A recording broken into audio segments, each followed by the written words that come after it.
I asked Sue Force for advice for someone who's trying to become a better leader. She responded with just one word: listen. And that one word was the overarching concept of our entire conversation. Sue Force is a major gifts officer at the Franciscan Renewal Center, or better known as the CASA. In other words, she leads that nonprofit's sustainability department.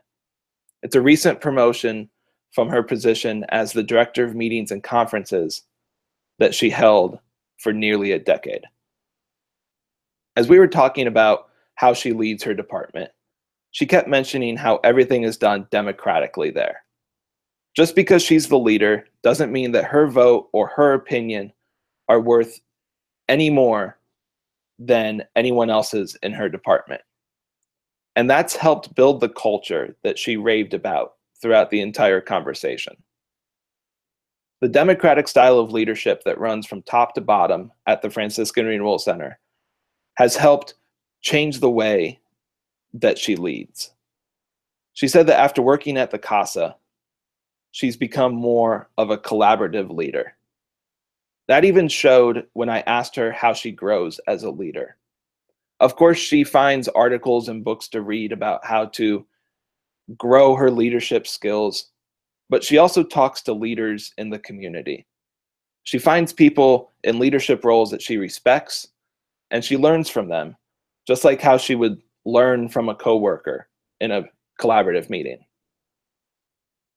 A topic that she touched on multiple times is the difference in leadership styles at a nonprofit organization versus a for-profit organization.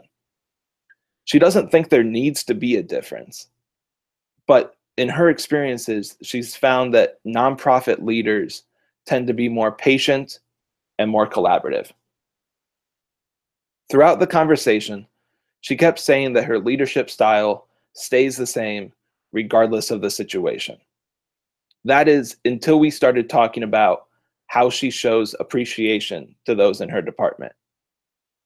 She's used a few different methods in the past, whether that be talk about the employee at an all-staff meeting or more of a one-on-one approach with that employee. She chooses the method based off of how the employee responded to it in the past, because she wants to make sure that they're comfortable with the way that she's showing that appreciation. That was the only example of a time where her leadership style would change throughout the day. In my experience as a leader, one of the hardest things to do is bring people together who have different personalities. She had a simple solution to that problem. At the CASA, she likes to keep things lighthearted. She said that having fun and not acting like you're the boss helps bring people together and keeps them focused on the goals of that organization. When we started talking about leadership and everything that comes with it, I asked a pretty daunting question of her at the start. I wanted to know what her definition of leadership was. She wasn't quite sure and just started talking about how she leads on a day-to-day basis. But by the end of the conversation, she gave a pretty incredible answer to that question without even knowing it. I want to close out this presentation the way that our conversation ended.